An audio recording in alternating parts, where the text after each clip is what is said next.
On October 1st, 2001, weeks after the events of September 11th, Rudolph Giuliani became the first New York City mayor in almost half a century to address the United Nations.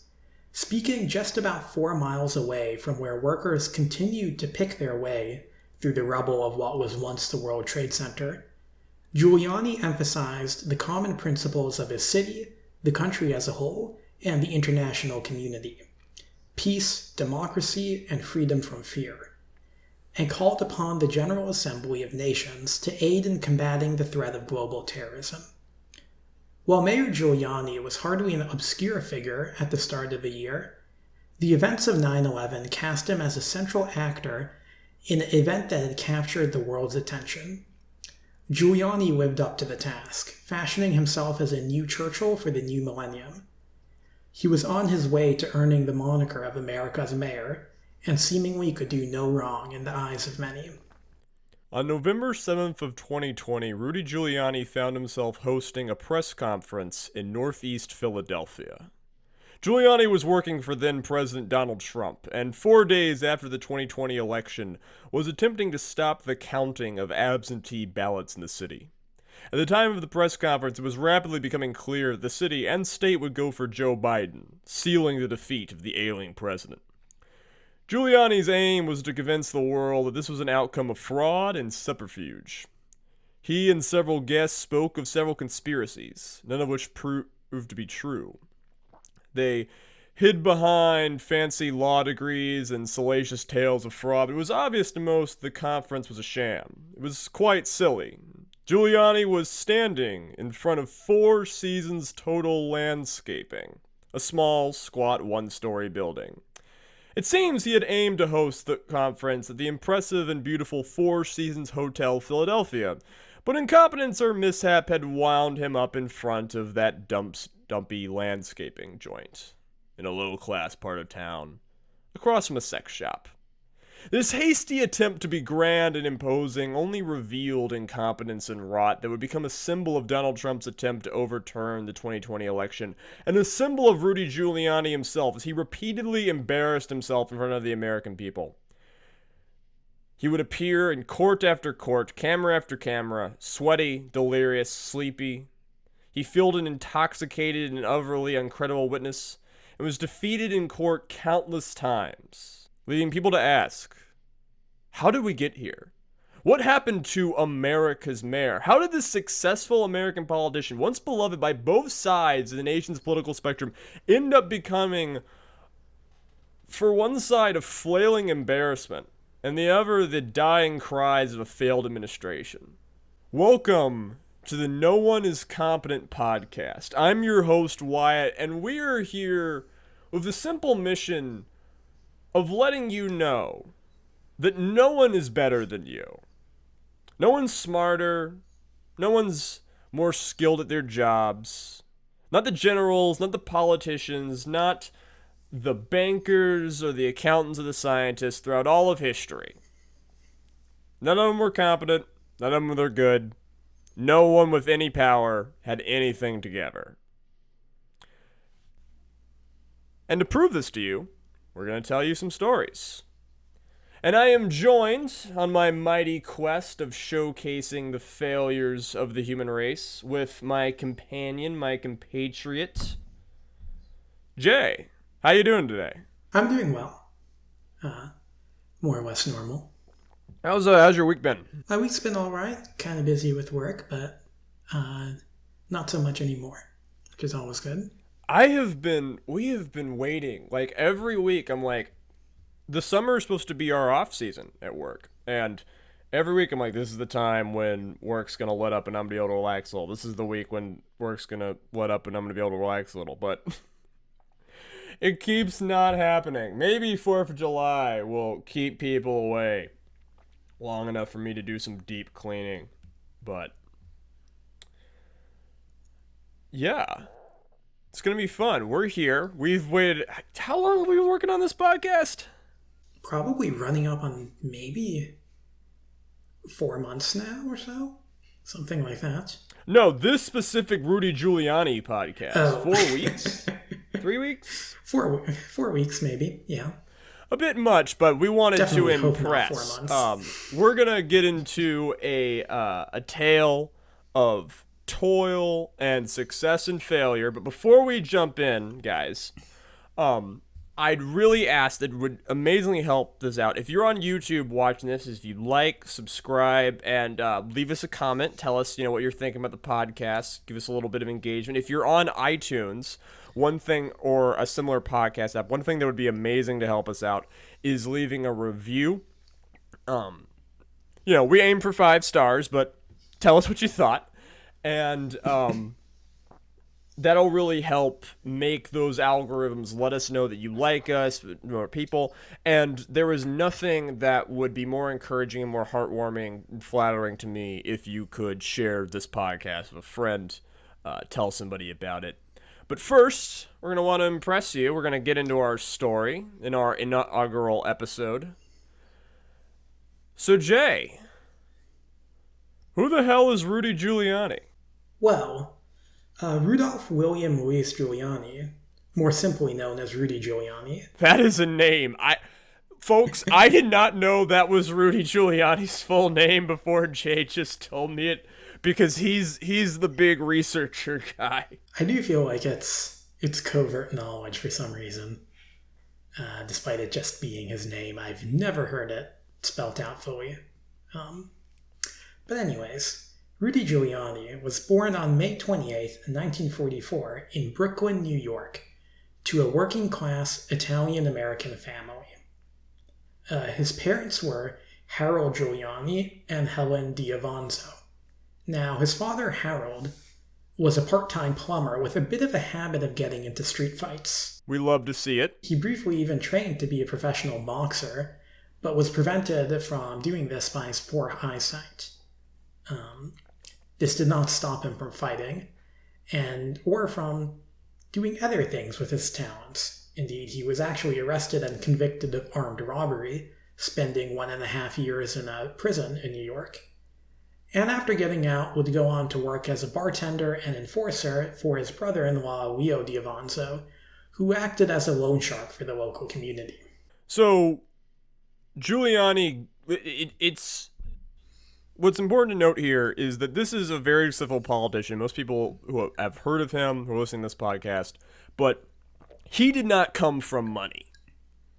No. Very much not so. And it sounds like he was around, petty low-class crime from an early part of his childhood, which is very interesting. Yeah. But Harold, this isn't like a hardcore high-level mob boss. This is No, this is a guy lending out, go if you need to borrow a couple $1,000 and then gotta repay him, twice the amount, or Harold comes over and breaks your legs. So very, very, probably with some buddies. This is street hustler. He's a thug. Yes. Now, as you can imagine, Rudy was mostly raised by his mother, who had a much more temperate disposition than his father. Now, most of his uncles on his mother's side were actually police officers, meaning that he had exposure to both sides of the law from an early age. But it was really his time at Bishop Laughlin Memorial High School where he was introduced to thinking about politics and other high-minded topics. Rather strangely, this is the same high school that was briefly attended by Biggie Smalls. Not really important to our story, but just something worth mentioning. Very important to our story. Now, Rudy went on to major in political science at Manhattan College and get his law degree from New York University. And that's a serious, moment of competence. Yeah. Rudy comes NYU's from a good school. Low middle income and probably gets a scholarship. NYU is still prestigious now, prestigious then. Did he do good in school? Yeah, he made the law review. He graduated near top of his class. Now, after graduating in 1968, Giuliani clerked for the U.S. District Judge for the Southern District of New York. Now, Well, Giuliani was originally a Democrat. In fact, he both volunteered for Robert F. Kennedy's campaign and was one of the dozens of Americans who voted for George McGovern in 72. He began a shift towards the Republican Party in 1975 when he became Associate Deputy Attorney General in the Ford administration. I'm going to cut in a part of this history that most Americans don't learn. Everyone learns about Watergate. Everyone learns about Nixon leaving in 74 and a bit of a huff. But, Nixon, when Nixon left, he took a lot of people with him. His entire inner circle of his administration was completely toxic. And this created a bit of a vacuum in Republican politics that allowed some people, most notably probably Dick Cheney and Donald Rumsfeld, who would become very, very important just a few decades later, to shoot to the top of the Ford administration. But, what I'm hearing in this story is Giuliani, you don't get a clerkship at in a major court easily, and especially you don't do it if you're some Brooklyn mob connections are not going to be what puts you there. I'm thinking that Giuliani met some pretty powerful people when he was in law school, that people liked him, that he was a guy that quickly ingratiated himself to power. Well, there is not much information about his time in law school, as one would expect. It does seem that he genuinely was able to ingratiate himself upon important people. Now, Ford's deputy attorney general was a man named Harold Ace Tyler, who is another man from the Southern District of New York. And while Giuliani didn't clerk for Tyler, it's quite likely that this connection is what was able to get him into the Ford administration. So I always heard about Rudy Giuliani, where most people start his story, it's with him becoming, he was a prosecutor, right? He was a, so does he stay in the Southern, where, was he a prosecutor? Indeed. This would come later on in his career. After serving in the Ford administration, he would actually return to D.C. to serve as Associate Attorney General for Ronald Reagan, though he subsequently left the city in '83 when he was appointed as U.S. Attorney for the Southern District of New York. Now, this was a move that was technically seen as a bit of a demotion from Associate Attorney General, but the Southern District is a district that is seen as very prestigious and a bit of a launching point for people to further their careers, go on into politics, including right now, where the Southern District of New York is doing plenty of fun and important things that we will get to at the end of this podcast. Indeed, we will. So, he's in the Southern District of New York, and now this son of a low-level gangster finds himself to be a crime fighter. And, was he good at it? Well, to answer that, it's worth briefly mentioning a law known as the Racketeer Influenced and Corrupt Organizations Act, or RICO for short. Now, racketeering is not a specific crime, but a broad category encompassing a variety of schemes in which perpetrators engage in illegal activities to repeatedly or consistently earn money or other forms of profit. The most simple example of this is something such as a protection racket. If you simply demand money for someone and threaten to beat them up if they don't comply, that's just mugging. But if you do this as a part of an organized scheme, that turns into a racket. And that's where the term comes from. Yeah, racketeering, it was always a term I heard as a kid, but I don't think I ever really understood it, because it's kind of the RICO Act was made specifically to break the mob, right?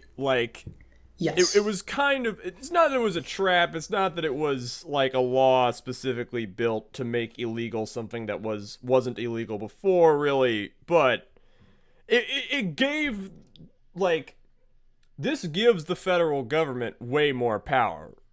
Oh, yeah.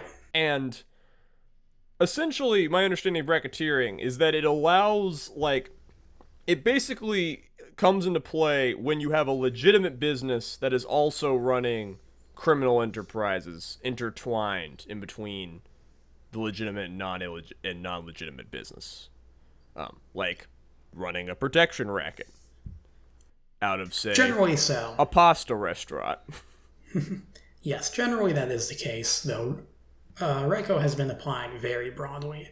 The law was first passed by Congress in 1970 and it lists a wide variety of things that can lead to a person being charged with racketeering.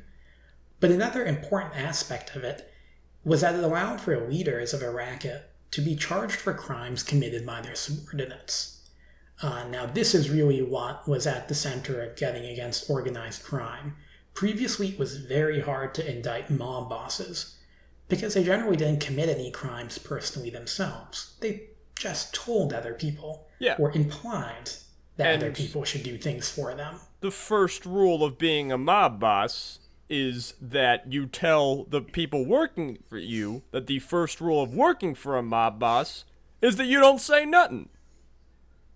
Sure.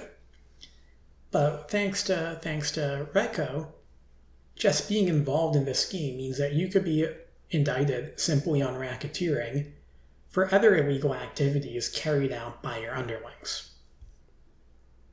Now, as one could tell, this would be a very powerful tool for prosecutors, so much so that many of them were actually wary of using it for most of the 70s. However, that would change. And Giuliani was one of the first prosecutors to use RICO extensively and liberally against organized crime. And given his position in New York, he was very well placed to go after the notorious crime bosses of the mafia.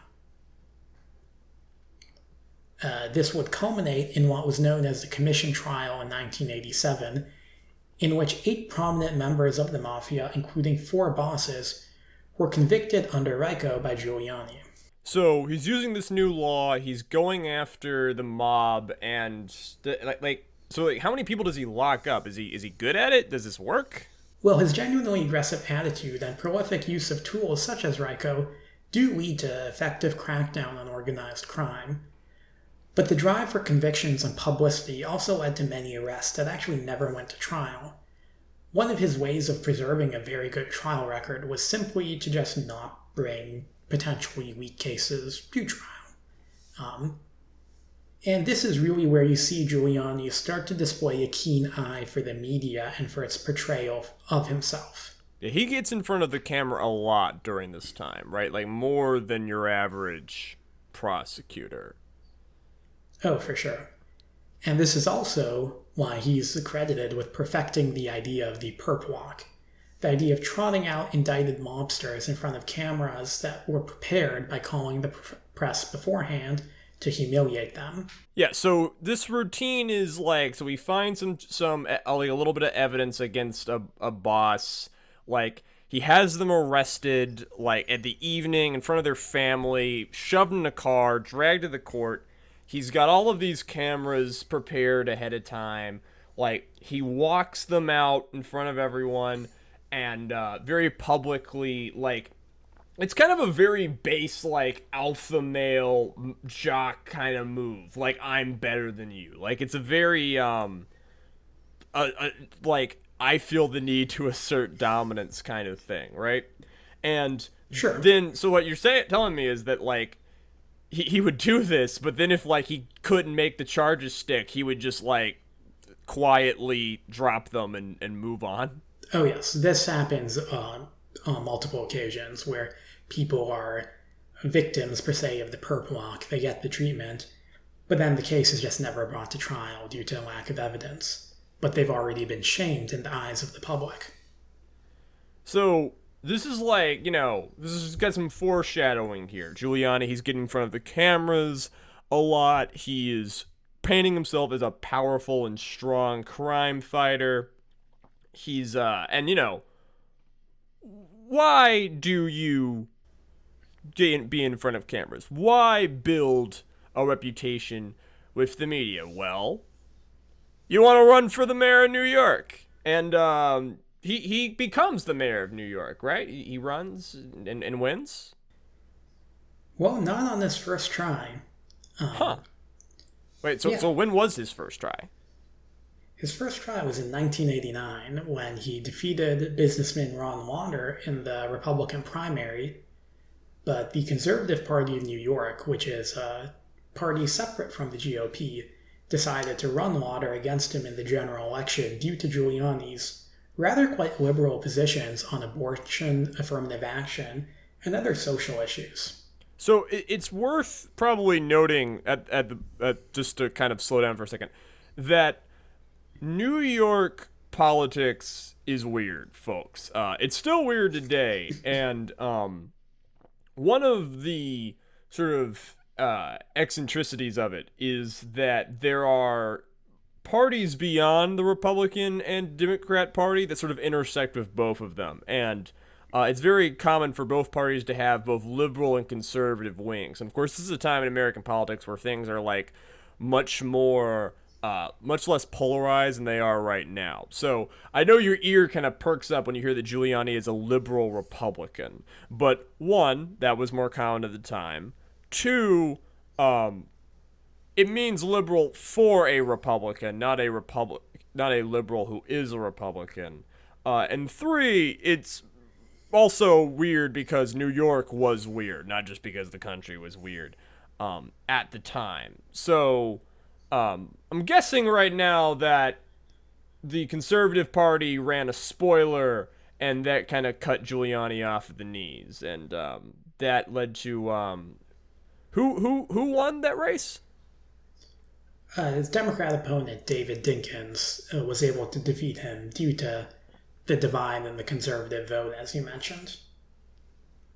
Now, was Giuliani a prosecutor like throughout all of this? Like, did he ever like step away from his job to run, or like when he lost, did he go back to being a prosecutor? How did that work? He had stepped away from his job for the campaign, and afterwards he goes back to just practicing law as a civilian.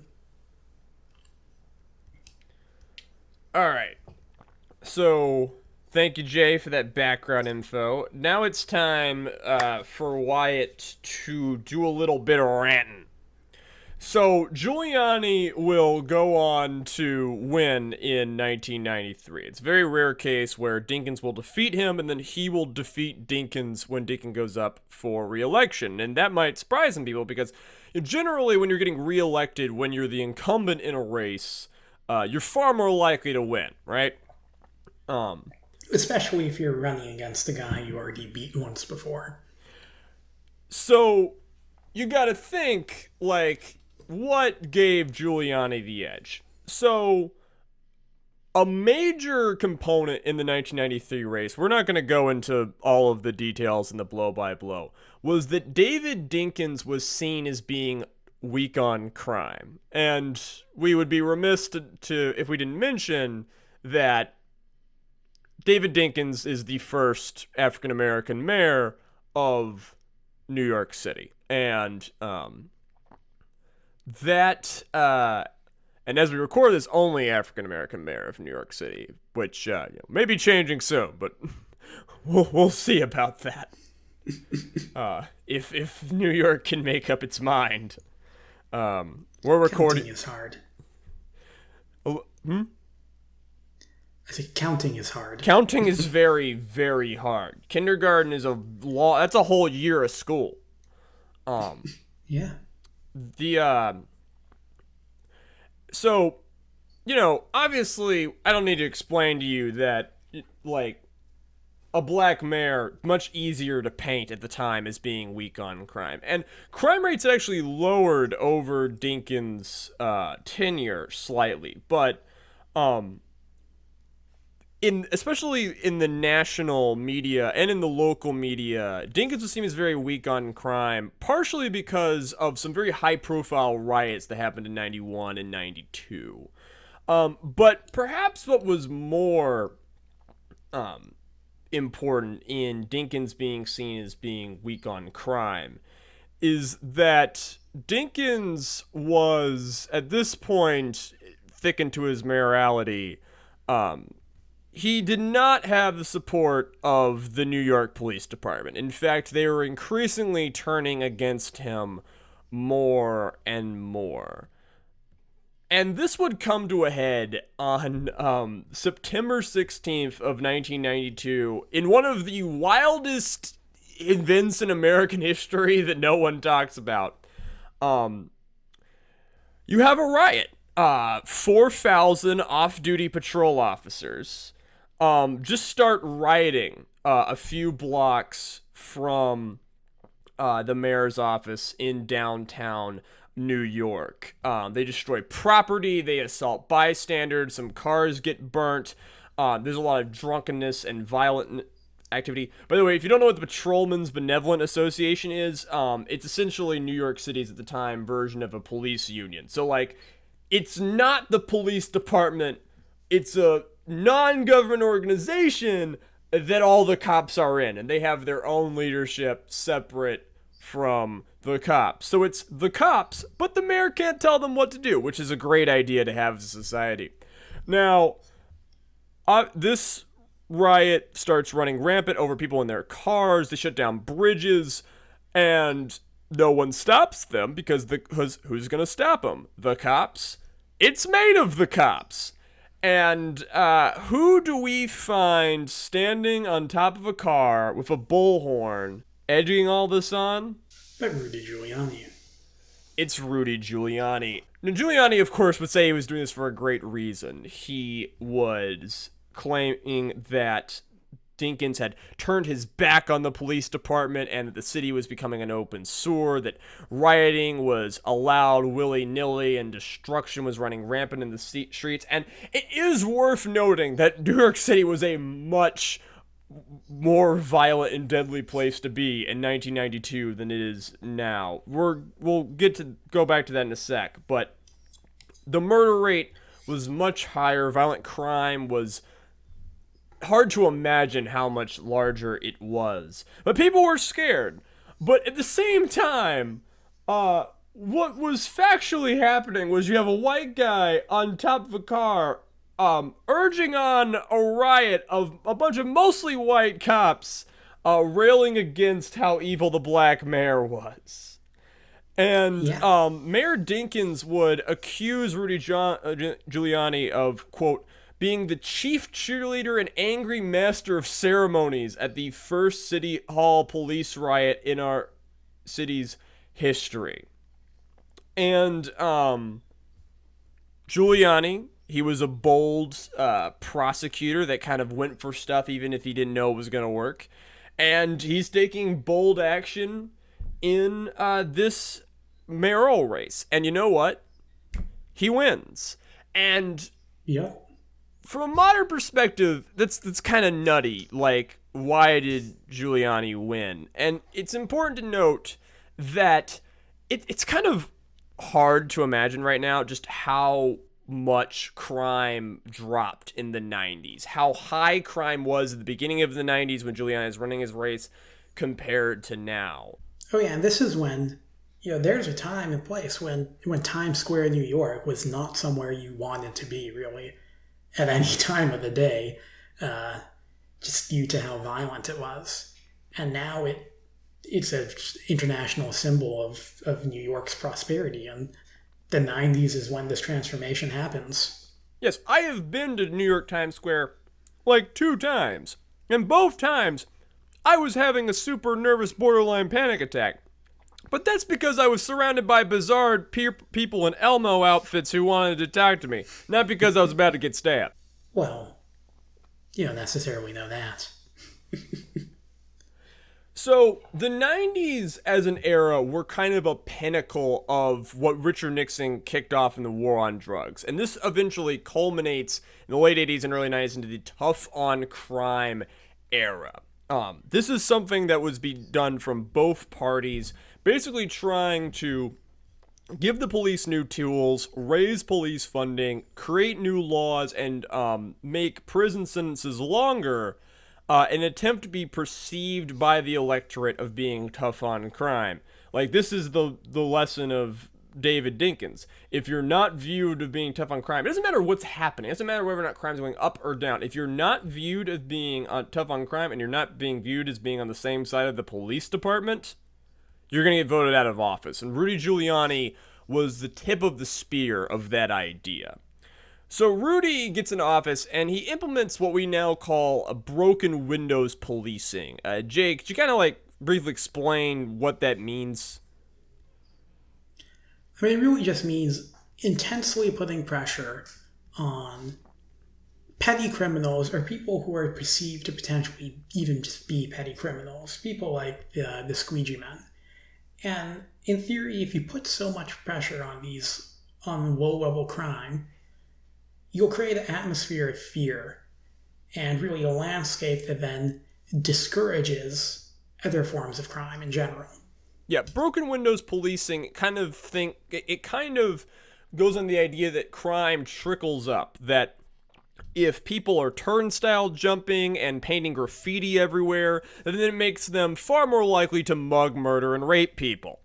And so what Giuliani did is that he moved police allocation away from investigating violent crime to essentially heavily bulking up the beat cops on the street to police low-level offenses. Again, panhandling, graffiti, turnstile jumping.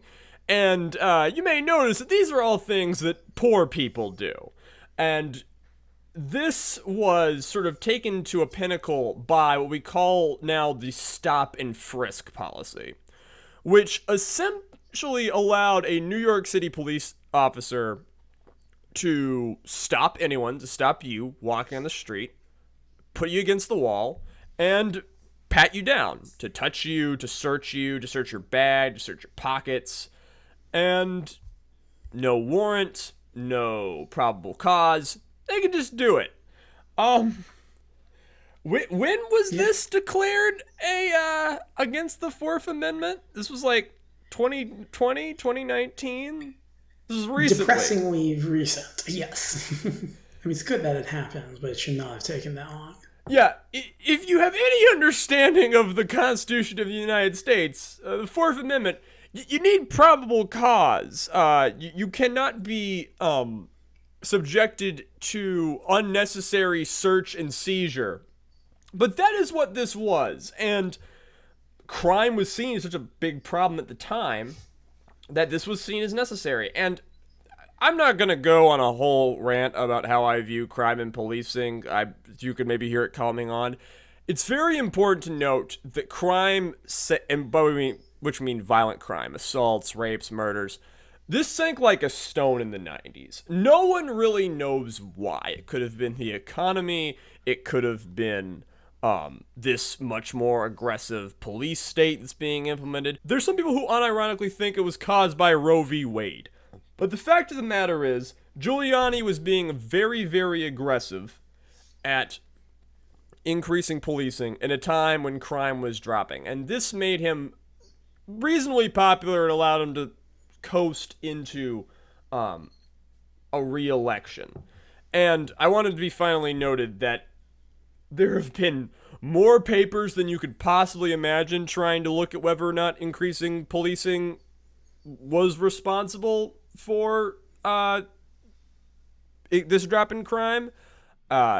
It's mixed. You'll find a lot of people who heavily insist that it is.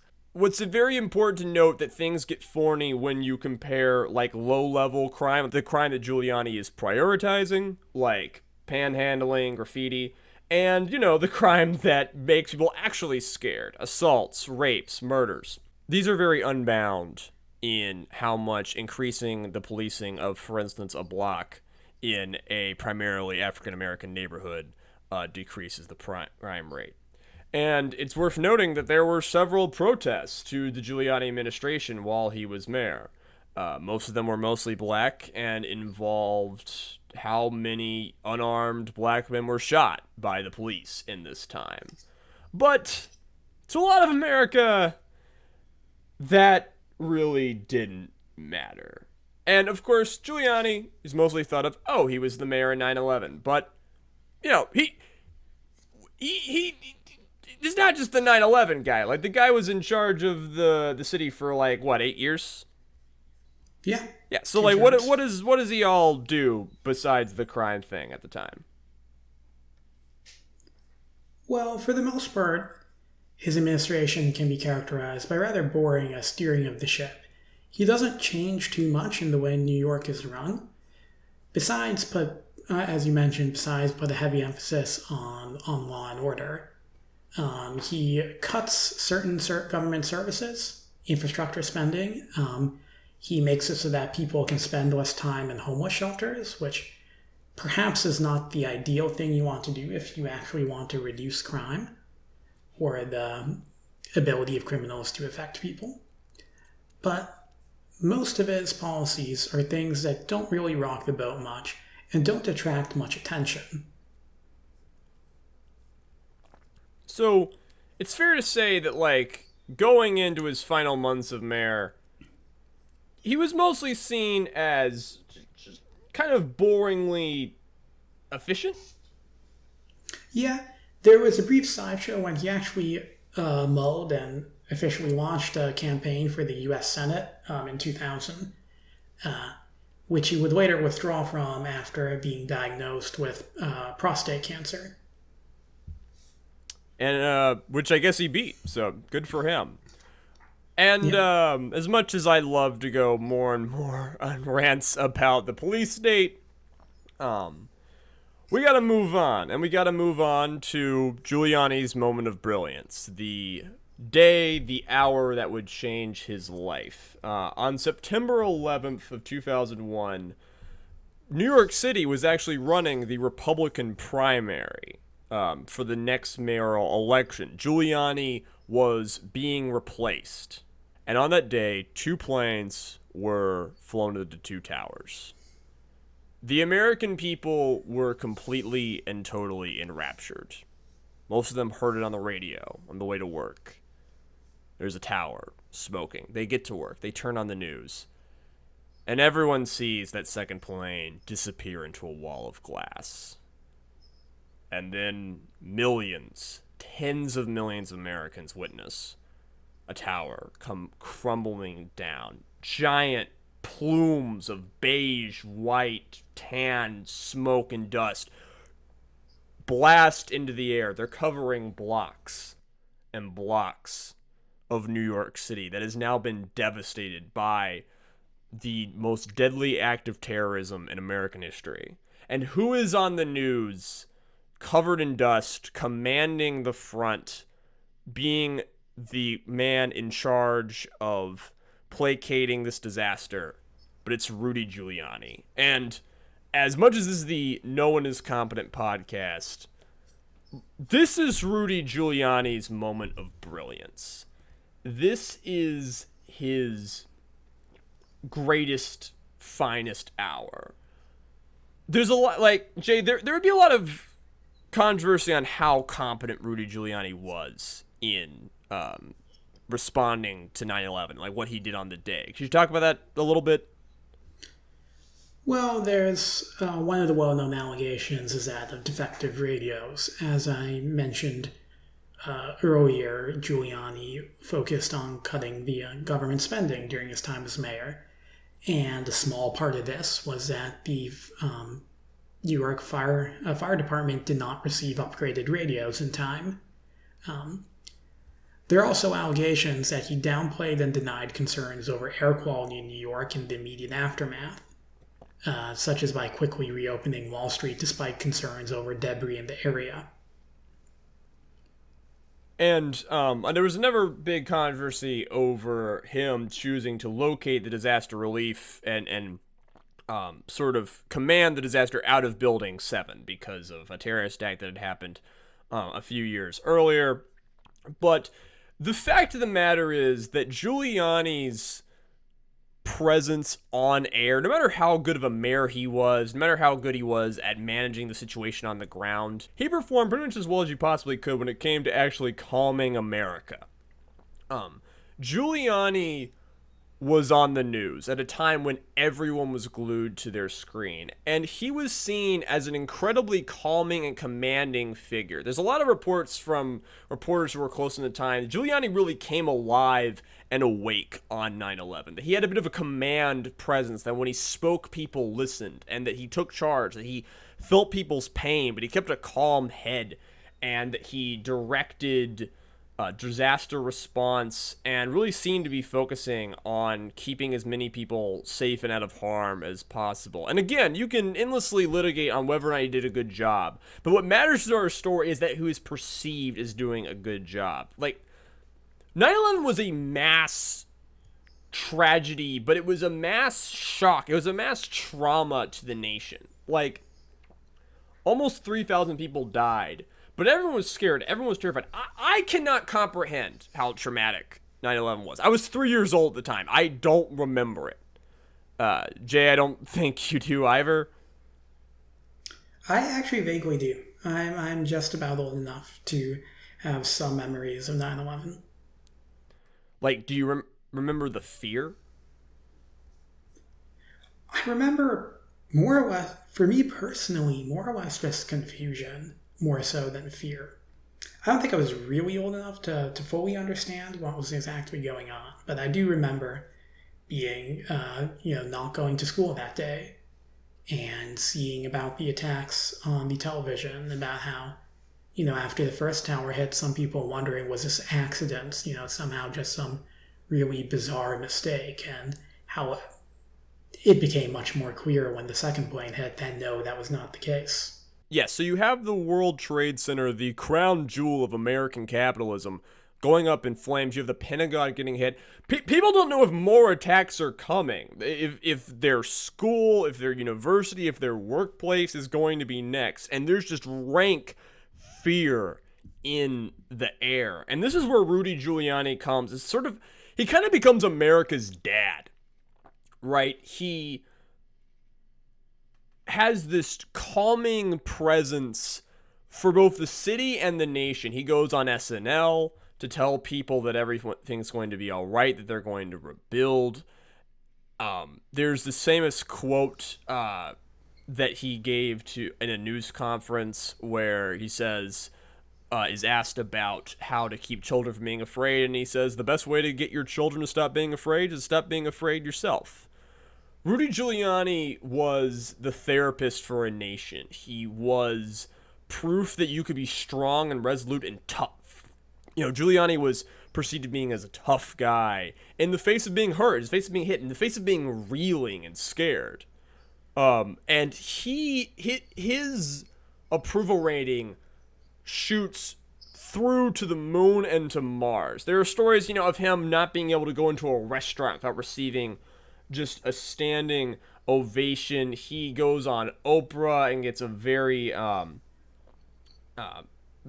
preening, praising interview from the queen of daytime television, and he ends up, probably his crowning achievement, sort of evidence of how much he's loved, is he becomes Time's Person of the Year. And just a side note, me and Jay both read that Time article for this podcast, and it is so long. It is way too long. It's like 11 pages or something of just purple prose. Giuliani as mayor, he's seen as broadly competent, especially to white people across the nation, but he's very controversial because of how much his police officers spend harassing poor citizens. You have high-profile police shootings like Armando Diallo and Patrick Dorismond, but that would all more or less be wiped away after 9/11, and Giuliani would walk out of office one of the most beloved people in America. And he's got all this fame, he's got all of this love. What do you do with that, Jay, when you're just the most beloved guy in America? You make money. Now, leaving office really only allowed him to profit more from his association with the events of 9/11. And reportedly, he was making up to $100,000 per lecture in the early 2000s. And as well as that, he signed a $3 million book deal with Miramax to come out with 2 books. One, titled Leadership, was about his time as mayor and efforts to fight crime in New York. And the other one, Leadership Through the Ages, rather creatively named, was simply a collection of Giuliani's favorite quotations from people such as Winston Churchill and Lee Iacocca. One of the actual more amusing anecdotes from this period is that he spent so much time giving lectures that he failed to attend any meetings of the Iraq War Study Group, which he was appointed to be a member of by Congress. But by the point Senate. where he actually got kicked off by the Senate. The Senate, said you need to do this committee, and then he didn't show up so he could do speaking. I mean, get that bag, milk it for all it's worth. So how much are we talking millionaire? How much is Giuliani roughly worth after all this in the odds? It's hard to find his exact net worth, but it's safe to say that he had become a millionaire. 8 figures? Probably around there, yeah. So, as Mike Bloomberg and Bill de Blasio have both found out recently, one of the weird things of being mayor of New York is that it's kind of a poisoned throne. It's a highly prominent position. People will endlessly argue about how important it is in the nation, but there's not a huge history of mayors of New York City going on to climb any higher in American politics. It's a very hard job to get. It's a very prominent job, but that's kind of the end. But hey, this is Rudy Giuliani, right? This is America's mayor. This is America's dad. Everybody loves him. Surely he can be president. He can run in the 2008 Republican primary. So Jay, how does that go? Well, Giuliani launched his bid for the White House in 2007, but what began with pomp and fanfare would end as one of the most expensive and famous failures in American electoral history. Indeed, he went from leading John McCain by 17 points in November 2007 to dropping out of the race with 0 delegates at the end of January. Now, Giuliani's record of being pro-gay rights and pro-choice did come back to bite him in a GOP that was still stuck in the mode of compassionate conservatism. One of his other rivals, Mitt Romney, would flat out state that, "I don't think the Republican Party will choose a pro-choice, pro-gay civil union candidate to lead our party." Pro-gay civil union. Mitt, there's just Mitt Romney is a special kind of snake. So I think what's important to note about this is that Rudy Giuliani represented this sort of I know some of you have been thinking well, how could you be pro-choice, pro-gay rights and be a Republican, a super prominent Republican? And Giuliani was part of a dying breed. He was part of this sort of Rockefeller, George H.W. Bush, sort of New England conservative part of America that used to be very prominent. I mean, Mitt Romney was the governor of Massachusetts that implemented the system that would later become known as Obamacare. But this strain of focus on the business side, focus on the crime side, kind of stay away from social issues strain of conservatism was dying on the vine and would have been very, very dead mostly by the time that Giuliani came to play. Of course, it wouldn't fully be dead. Mitt Romney was the person who would have to finally find out how dead it was. But Giuliani's part of the Republican Party was definitely on his way out in 2008. But that wasn't the only reason things went poorly for him. No. Yeah, beyond that, his campaign made pretty significant tactical errors. Now, his staff was mostly made up of people from New York from his mayoral time, as well as members of Bush's 2004 campaign who didn't have any experience winning a contested primary. Now, his campaign pursued a big state strategy, ignoring Iowa and New Hampshire, to campaign in states such as Florida and New York and those that would be featured in Super Tuesday. This would backfire massively when he ended up finishing 6th in Iowa behind even Ron Paul. Now, to look at other reasons why things went so badly for him, you can perhaps see his focus on terrorism and foreign policy on campaign and in campaign ads, such as a famous one that featured footage of bin Laden, with text proclaiming that the next crisis for the world was moments away, was really out of a time with the American public who had shifted their attention to the economy in the wake of the subprime mortgage crisis. Because it's 2008 and the world is collapsing around everyone.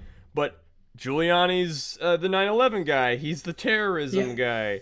And this would kind of come to a head in the strange hero who would slay Giuliani's political career once and for all.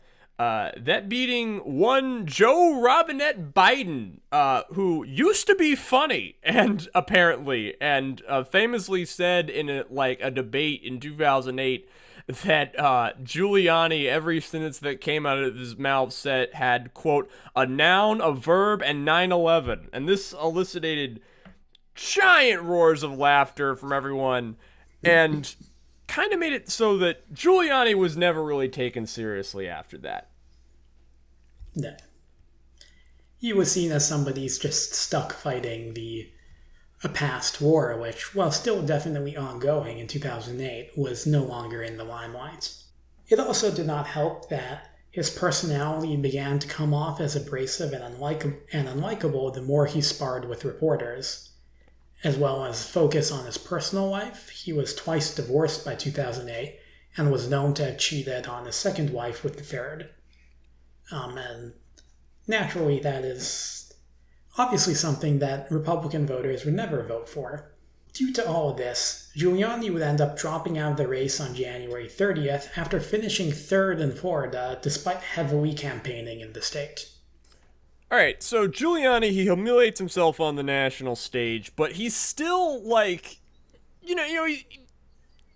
if he dropped dead right after that, he would still be remembered very, very fondly, right? He's still a prominent person. He still has this brilliant legacy. He still has this flashpoint in history that he's known for. Sure. Giuliani, he's in his 60s now, and there's nothing stopping him from just quietly retiring. I think those people would, assume that he would do, and just sort of, riding off into the sunset. My understanding is that Giuliani, he was kind of cut out of Republican politics, more or less, after 2008. Yes. That, as aforementioned, the fact that he had pigeonholed himself as being the 9/11 guy did not really help. And he was generally seen as a relic from the War on Terror at a time when the nation was gripped by issues of economics and domestic issues. You can think of the Tea Party movement, which was the dominant factor in Republican politics during Obama's first term, really had nothing to do with much of anything Giuliani was talking about. And it does seem that he really did for a while just return to doing his consulting work at Bracewell and Giuliani, where he was made a partner of back in 2005, lending his name and connections to prominent clients. So he's continuing to cash in on his legacy, continuing to be a very money-motivated guy, which, again, it's fine. Get that bag, whatever. Yeah, gotta make a living. Then comes Donald Trump. So, obviously, we're going to end this podcast. Next, we're going to spend the rest of it on the Donald Trump era. Rudy Giuliani, you probably know him now as Donald Trump's personal lawyer.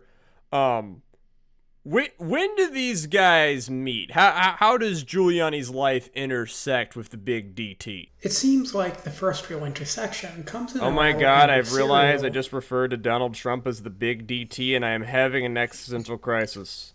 Why did I do that? Why did I do that? Jay, why did you let me do that? So as I was saying, the first intersection between Giuliani and Trump's lives came in a rather adversarial manner, when as attorney for the Southern District of New York, Giuliani prosecuted Stanley Friedman, a close associate of one Roy Cohn. Trump was in fact explicitly mentioned as somebody who received favorable government contracts due to Friedman's relationship with Cohn. And if y'all don't know who Roy Cohn is, we're not gonna go into it, but let's just put it like this. He's in the song We Didn't Start the Fire, and it is not for good reasons. Now, that being said, both Giuliani and Trump operated in the social circles of the New York City elite during the 80s and 90s, and both had a bit of a chip on their shoulders due to being perhaps perceived by themselves as outsiders. Trump due to the fact that he was from Queens and was perceived by some to be rather boorish new money, and Giuliani due to his relatively low-class upbringing. Yeah, and like, Giuliani and Trump, again, these are people who both have a flair for dramatic. Trump at the time, he's going on talk shows, and he's like, he names a whole building after himself. He's kind of seen as this incredibly gaudy showman entertaining America as a builder. Giuliani, he's a very aggressive in front of the camera's prosecutor, and then as mayor. I think it's fair to say these guys have similar energy, and it really wouldn't surprise me if they hit it off, like kind of eventually become like are they friends in the 90s era? Well, they attend a lot of mutual events. Like I said, due to being prominent New York City elites, they go to the museum openings, the park openings. Giuliani even spoke at Fred Trump's funeral, that being Donald Trump's father, and they attended each other's weddings. So it does seem that, to a certain extent, they definitely were getting along well. Yeah, these are guys who both love a good ribbon cutting. They both love greasing the palms and schmoozing, and like, even if it started probably like kind of like political or kind of like you just be nice to the guy because he's there, they're around each other a lot as incredibly prominent New Yorkers, and it makes sense they would know each other and be on good terms. But then we have the 2016 race. Now, I know that nobody is even capable of taking their brain back to 2015 during the Republican campaign, but I urge you to use all of your Herculean strength and effort. All right, it's June of 2015. Donald Trump has just descended an escalator and announced his candidacy for president. I was in a hotel lobby in Tennessee for reasons that I could tell you, but I won't, when I watched that press conference at, I think, like 10 in the morning.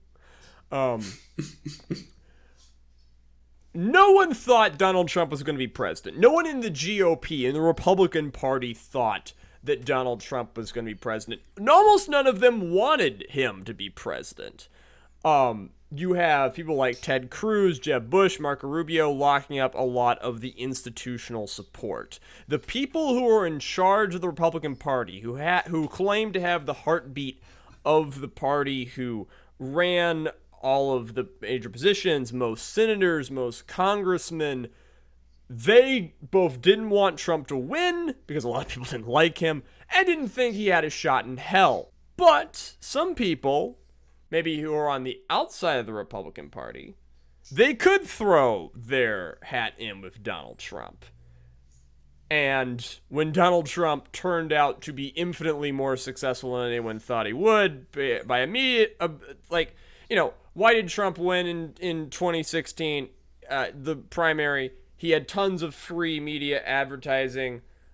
He was also running up against one of the weakest fields in presidential history. I mean, like, surely Ted Cruz is the man with the charisma to defeat Donald Trump. Right? But yeah, you can't forget about Jeb. Suddenly, Donald Trump is standing on top of the Republican primary, and the few people who threw their hat in with him early suddenly go from being outsiders in the GOP to being some of its most prominent sons. This is where you get guys like Steve Bannon, like Jeff Sessions, and it's where you get Rudy Giuliani. And the fact that Giuliani was sort of ideologically impure, this really doesn't matter. Again, hard to remember, but Trump kind of pitched himself as an ideological outsider in 2016. A lot of people saw him as a populist. He spent a lot of time speaking against the Iraq War and the Forever Wars and whatnot, and sort of speaking against the policies of the Bush administration. So, being ideologically heterodox, not a super bad thing at this time. So obviously Giuliani's going to ingratiate himself to Donald Trump, be a huge part of his campaign, be someone who endorsed him very early, be very loyal, and then he's going to get super rewarded in the Trump administration with a high-level position, right? You would think so. Though, didn't quite work out that way, at least not initially, did it? I mean, Giuliani, after being mayor of New York, I don't think he's never officially worked for the U.S. government again. No. Like, he never had an official job as a bureaucrat in the Trump administration. No, and he did not. That's probably because he was cut out by other leaders. How the heck Steve Bannon got in for as long as he did, I'll never know. But no, Giuliani was never really able to land a job. And Giuliani wasn't a huge fixture of the Trump administration for the first year, in 2017. He would come in later, be more prominent in 2018. But Rudy Giuliani, even though he wasn't in Trump's cabinet, he wasn't working in the White House, arguably he would be even more important to Trump himself. So, Jay, could you kind of, this is where we have to talk about Donald Trump's relationship with the news. Trump has an interesting relationship with the news, and a very close one, to the point where people kind of figure it out based on his frequency and time of... All right, well, just to back up real quick. So, Donald Trump dominates the news media. He controls the conversation into becoming the 45th president of the United States. But then once he's in the presidency, people start to figure out make some observations about the way he uses Twitter and its connection to the news, right? Yes, it seems that his tweets were following a pretty clear pattern that indicated the types of shows, or really the specific shows, such as Fox and Friends, that he was consuming. Yeah, and it eventually comes out that Donald Trump is spending 2 or 3 hours of each of his days as president of the United States watching the news, right? And yes. Because Donald Trump's White House leaked a sieve. And but what even is a sieve? I've always heard that expression, leaked like a sieve, but I don't. No, that's not important. We've already, this podcast has gone for an hour. Okay, so Donald Trump, he's watching tons of news, and this meant, and people figured out which news programs he wanted to watch, right? And so this means that if you could get on those news programs, you could kind of assume that you could get in front of the president. This could be even more efficient than trying to get a meeting with the guy, because he'll watch you, right? He'll watch you talk. Sure. And if you, for instance, wanted to ingratiate yourself with the president at a time when that was more or less correlated to how well you were going to do in Republican Party politics, that would be a great way to do it. And so you see people who are high up in the Trump administration simply because of their willingness to go on camera and defend Donald Trump. And if you don't remember, Donald Trump needed a lot of defending in 2017. We have the Muslim ban, we have Charlottesville, we have, going into 2018, the crackdown and concentration camps at the border. All right? Jumping from PR crisis to PR crisis. And there are tons of people like Mike Pompeo, Matt Gaetz, and Rudy Giuliani, who would go on TV and would defend whatever Trump said. And Giuliani, he became rather infamous for being one of the more outlandish people on the news defending Trump, right? This is where, and this is kind of where people start to like realize that Giuliani is starting to get weird. Giuliani is,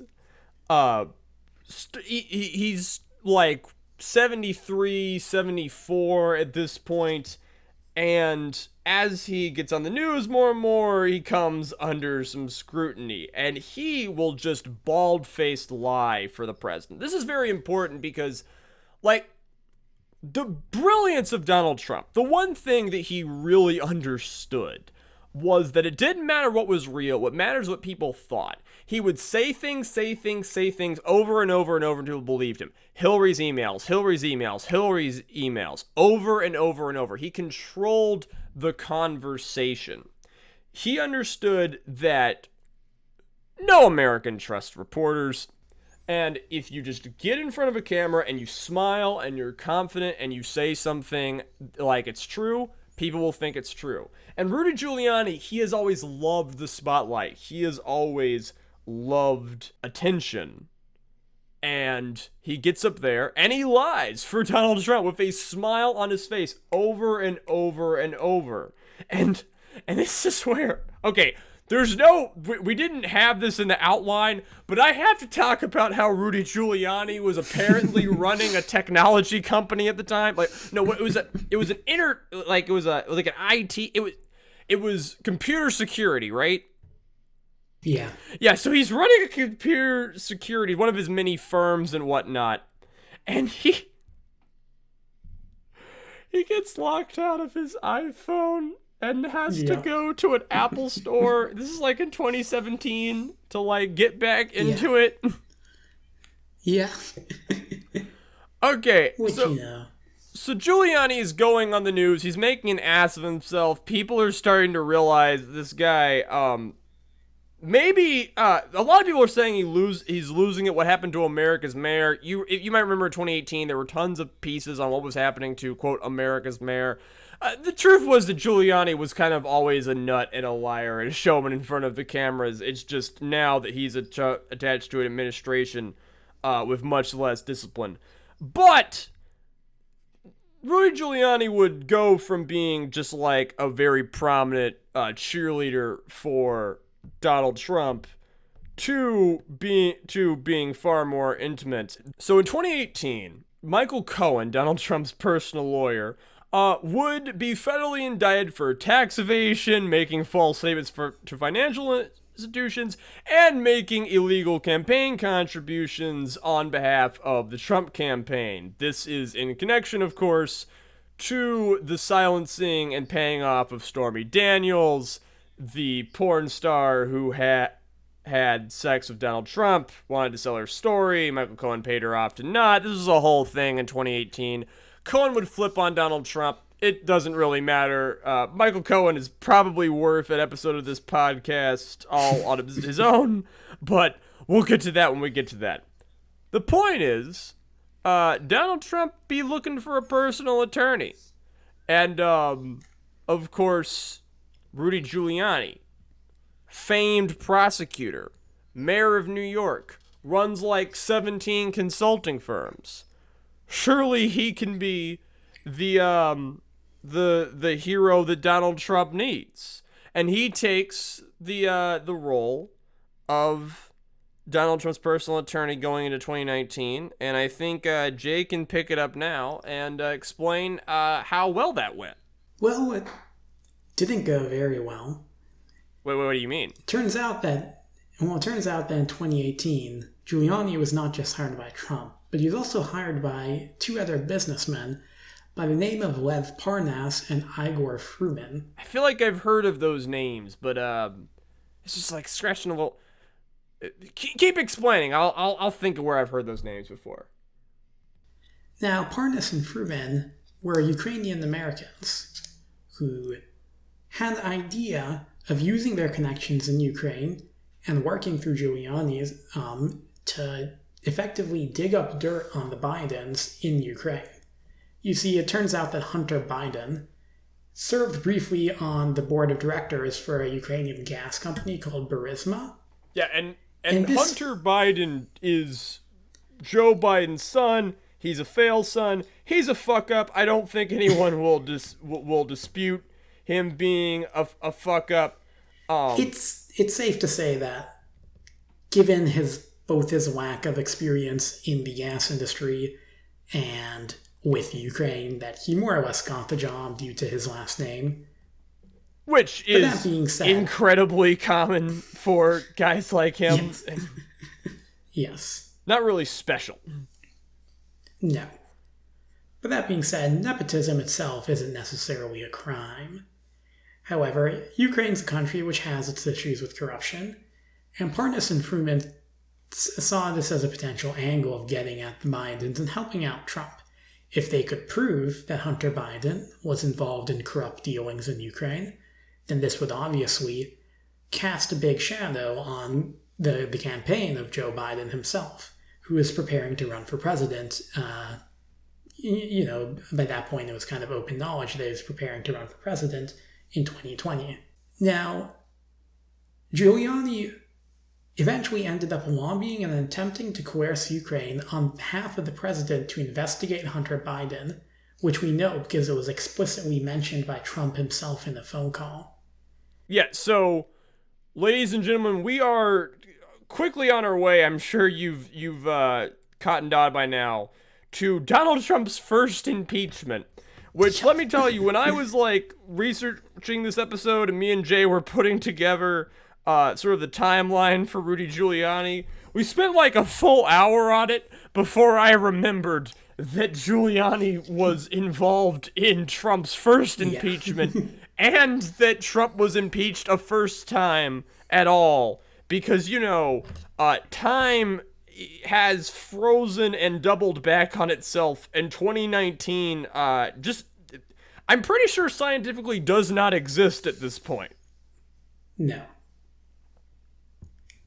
Yeah, no, Giuliani essentially was the link between partisan Fruman and Trump, and therefore played no small role in Trump's first impeachment for attempting to solicit Ukraine to influence the 2020 presidential election. And this goes great, right? Or not great. I'm gonna stop asking stupid questions.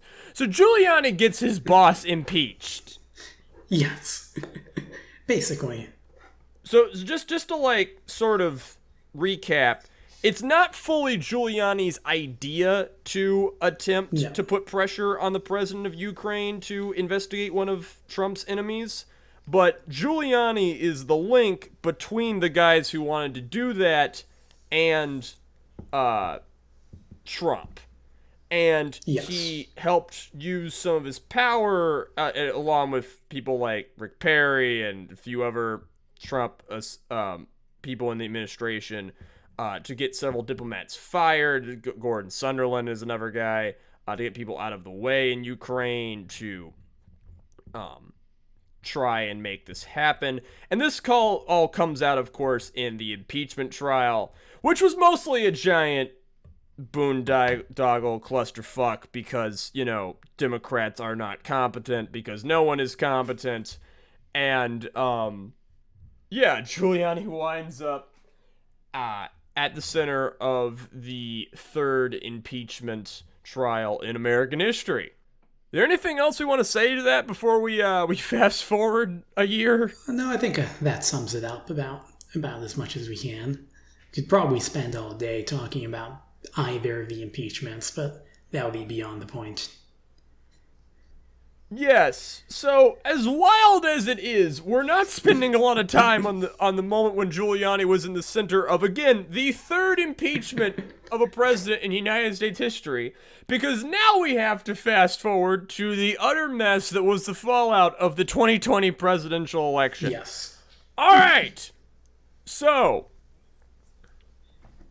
November 3rd, 2020. It was Tuesday. Americans went to vote. Now, the key point to understand about the 2020 election is that this was the biggest election for mail-in absentee ballots because not a lot of people wanted to go to the polls because, there was a deadly plague out killing people left and right.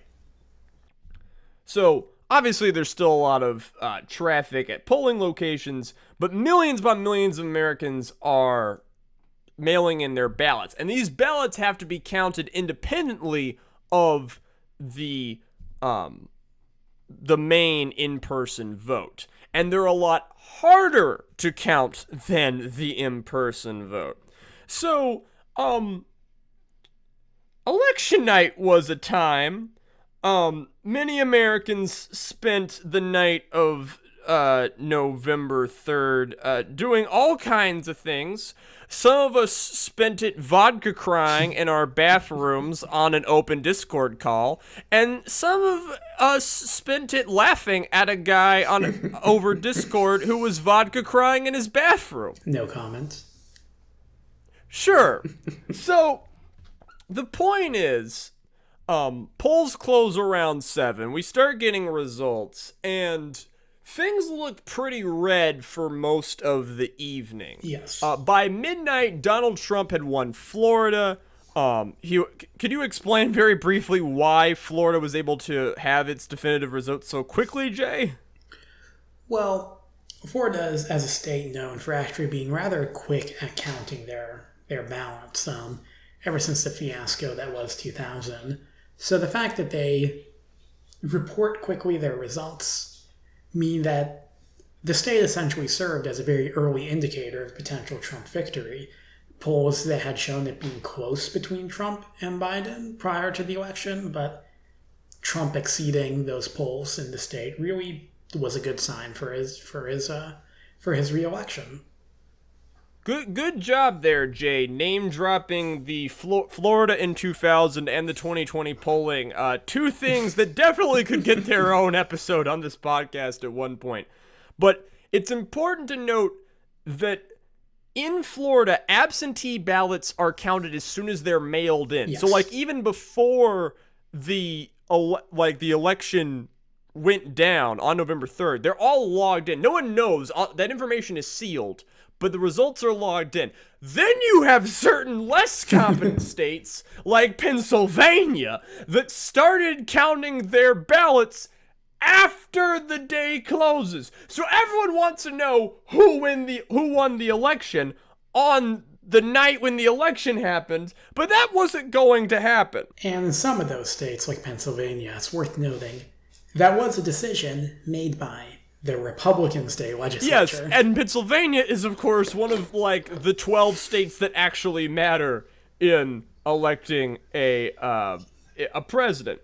Yeah. So, around 3 in the morning, 2 in the morning of November 4th, Donald Trump is getting very frustrated. It looks like he's on the cusp of winning, but he hasn't fully won yet.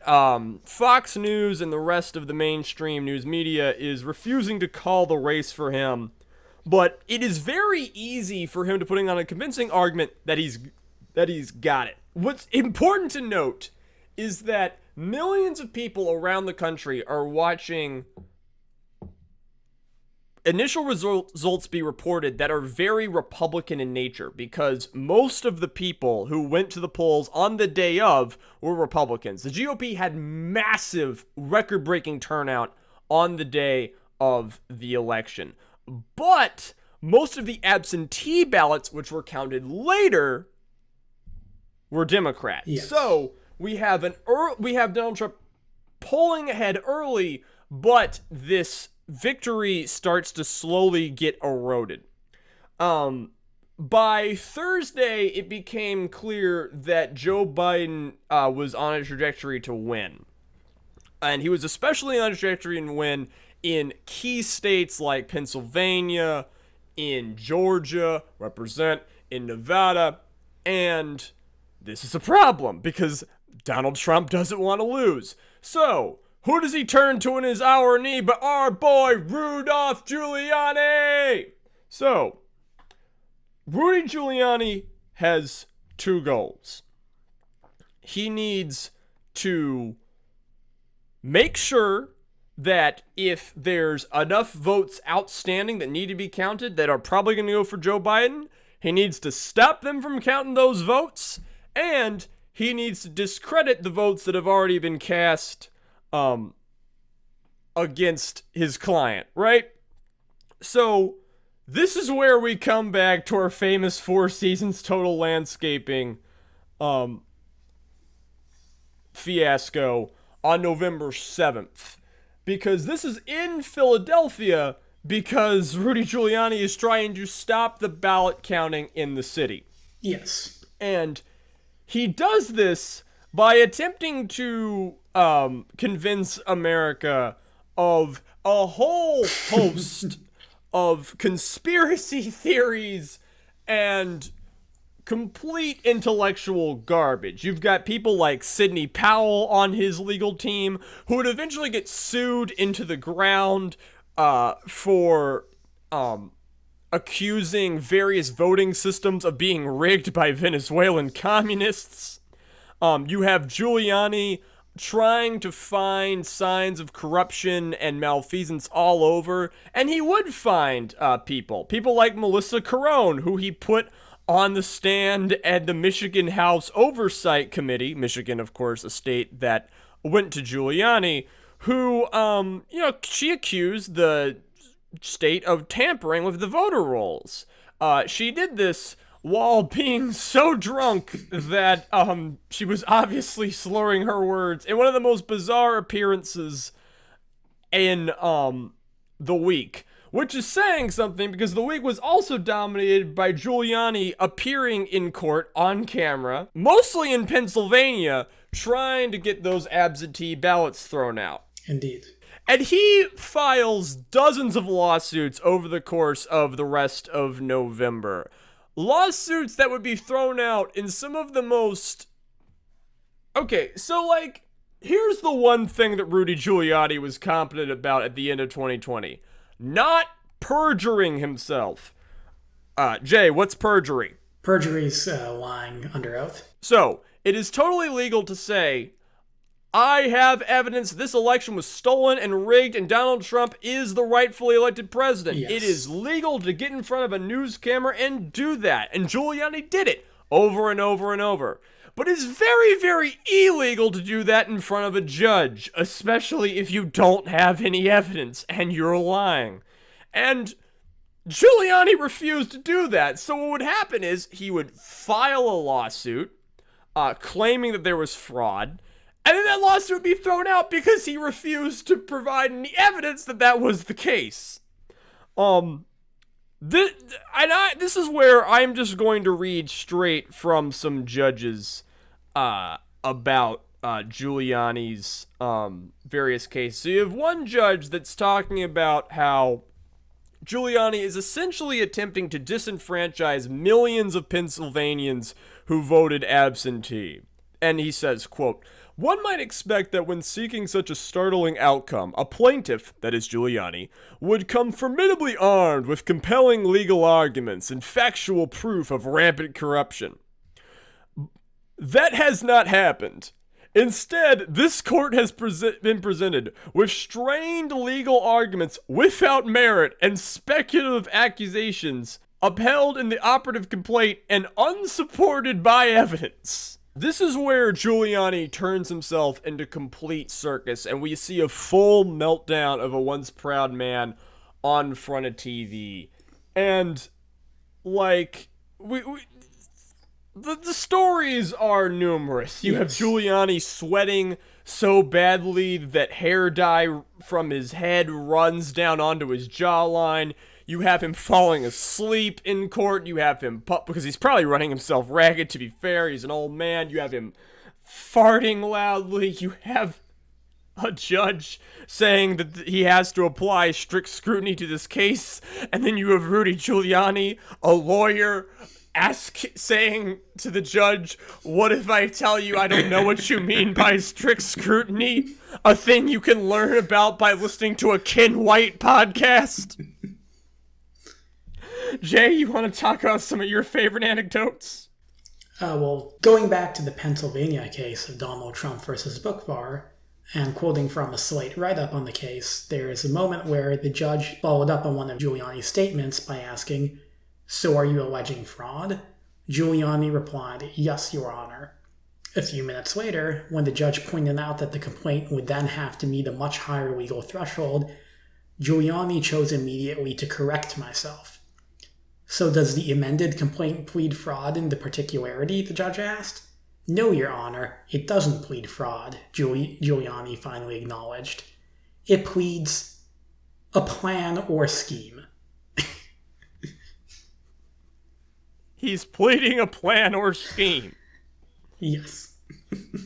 So, as the Trump administration devolved into its final form as a desperate and weak regime, many Republicans would distance themselves. This is when you get the great parade of rats bailing from the sinking ship. There was this weird, dichotomy as November rolled on December, where every Republican, unless you were people like Brad Raffensperger, who absolutely couldn't, had to, acknowledge and be on Trump's side officially that the election was rigged and stolen, while not really trying to do much to help him out on that, and attempting to walk away and move on to the next battle. But Giuliani was right in the thick. He was right on the cameras. No smile, no victory, humiliating himself, making a clown of himself over and over and over, and throwing all of his weight into this. But it becomes increasingly obvious that Joe Biden not only won the election, but had done so overwhelmingly by about, 7 to 8 million votes nationally? Something like that? Something like that, yeah. Giuliani in 2016 was one of the few Republicans who was with Donald Trump from an early time. And he would find himself being one of the few Republicans who would be fully with the president, as he refused to consign from the race, and he continued to insist that he was rightfully elected. Giuliani was ostensibly in charge of Trump's election challenging strategy, and as we said, this mostly consisted of attempting to first throw out tons of ballots. As that didn't work, basically coming up with more and more schemes of how Trump's going to actually win this election, manifesting a new deadline every week that would overthrow the election results. Every week or so, this deadline would be passed of how Donald Trump's going to pull it off, only for a new one to occur. This happens throughout November and December, kind of rolling back one after another, and this would come to the final stop before inauguration. On January 6th, Congress would convene to certify the results from all 50 states and the District of Columbia. And they meet in Congress at the nation's capital to certify the results, with Trump gathering a crowd merely blocks away to rile them up in protest. Obviously, that day is remembered because a crowd of Trump supporters and fascists broke into the Capitol and almost held Congress hostage as they ransacked over the building. But it's kind of forgotten that Giuliani was at the president's side that morning. He was the opening act in his speech, because he's just gone all the way. He has to keep committing. And, I watched all of this. You probably watched a lot of this. Jay, I know you watched a lot of this. And yeah, Giuliani humiliating himself over and over again and running himself into the wall. And, I have to wonder, why did he do this? Why was he Trump's personal... it has to be money, right? Surely, he's making alimony payments, or he had some debts, or he took some gambles, and he's run out of his millions, and Trump is paying him out the wazoo to do all this, right? I don't think so. The money, whatever money he might have been getting through his various schemes, probably didn't hurt. But I really don't think it was just purely a monetary decision, that he was simply grifting off of Trump like so many other people in Trump's sphere were doing. Was he even like officially being paid? No, not to my knowledge. So really it would just be, the promise of future positions within whatever Trump was planning on doing later. But I don't think this was his motivation. Because he's not even in debt. I mean, this guy's spent 20 years doing cushy consulting fees, appearance fees, writing books, making speeches. Like, he's loaded, right? He doesn't need this. Yeah. He could have gotten out at any time. He could have gotten out after being mayor. He could have gotten out after 2008. Obviously, this is a guy who has always wanted power. He's always wanted more and more. He becomes a prosecutor. He becomes mayor. He jumps in with Trump so he can have this moment in the spotlight. But even after 2016, the campaign went off and he got shut off of the administration. He comes back. And even after he burns him in 2019, he comes back because that was Giuliani's greatest skill. It was his sense of confidence, his sense of destiny. When he was tasked to take down the mafias of New York City, he knew he could do it. When it came time to run for mayor and then president, he knew he could do it. He was always a charmer. Even his old age and poor habits rotted away his body and his mind. Even in interviews when his job was to lie to the press, he would do it with a smile, always a smile, because he was sure he was right. He continued to believe, even as he worked to rig an election, that not only would be successful, but there would be no consequences to his action. Because in his life, there really haven't been a lot of consequences for his actions. Giuliani was not a good mayor. He was draconian, racist, negligent, but he made a certain block of the electorate feel like they were in trustworthy hands. He had a smile like a winner and a voice like a father. Americans expect little of their politicians and will often take one that makes them feel good about themselves rather than one that puts food on the table, especially when their bellies are already full. Giuliani used to be loved. In his masterstroke after 9/11, everyone loved him. So he rode the coattails of Donald Trump up to glory, up to the nadir, the precipice of the party. But, here's the part that, after all of this, that I keep going back and forth on. When Giuliani is doing all of these cases, when he is showing up in front of the judge with nothing in his hands, nothing to prove that he's right, did he actually think this was going to work? I think that he thought it would work. Or at the very least, he had managed to convince himself that the fact that he had the backing of the president would mean that he would prevail over jurisprudence. Trump's presidency as a whole was characterized by the triumph of the unlikely and the absurd over rationality, and perhaps this would continue even in the face of clear defeat. I do believe that Giuliani, at least in part, believed this, and wasn't simply putting on an act for the cameras.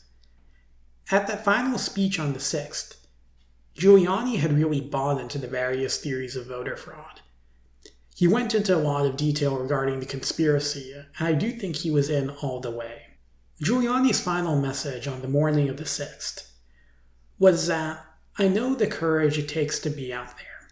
I know how you get ridiculed. I know how they try to take jobs away from you. But you look in the mirror every night and you say to yourself, I'm doing the right thing for myself, for my family, for my children, and most importantly, for the United States of America. Yeah, he believed it. This is what he thought was worth throwing his life into. Ready to go down with the ship. And this is where our podcast has to get a little awkward, because we are recording this on June the 30th of 2021, and the Giuliani story is still progressing. Where are we, Jay?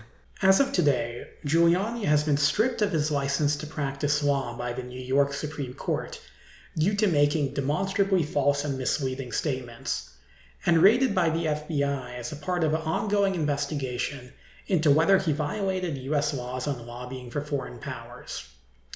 In spite of all of that, due to his connections and position in society, it's doubtful that he'll ever face any real prison time or similar consequences.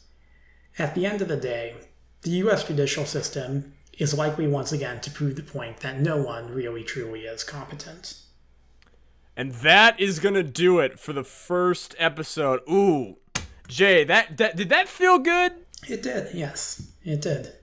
That felt good. First one in the hole. Once again, we would love if you could rate us on iTunes if you're listening there. If you're in the comments, drop us a like and subscribe. Tell us what you liked, didn't like about the podcast in the comments. We'd love to hear your feedback. Also, feel free to ask us questions about Rudy Giuliani. We might be able to answer them down there. Telling your friends and reviewing us is a great way to see this podcast grow. And this podcast growing is a great way to see more of it coming to you sooner. We really wanted to focus on presenting a great product in this first episode, so we haven't really told you much about who we are and what we're even doing here, but this is, I guess, the plugging part of the podcast. I'm Wyatt again, and you can find me on Twitter at Wyatt Azalea. I also have a YouTube channel called Wyatt the Word Weaver, where I make analytical video essays. Jay, where can the people find you? You can find me on Twitter as well, at Jaharis48, where I tweet about various topics that interest me, and also a lot of anime fan art. Alright, so thanks guys. Jay, you got anything to say to the people? As we didn't script this part out. As we're closing the lights. Make sure to ring that bell. No. If anyone rings the bell on the YouTube, most people probably don't even watch on YouTube. If you ring the bell on the YouTube comments, in the YouTube, you're a cuck and I don't respect you. Never ring the bell. No one deserves to be notified. I could be the most beautiful voiced, brilliant writer man in the world. No one deserves to be notified when I make shit. All right. That was a thing we were talking about yesterday, me and Jay. Okay, this has gone on too long. Thanks y'all for listening. Y'all be good and take care. We will be back in 2 weeks for the next episode. Thanks for listening, y'all. That meant a lot.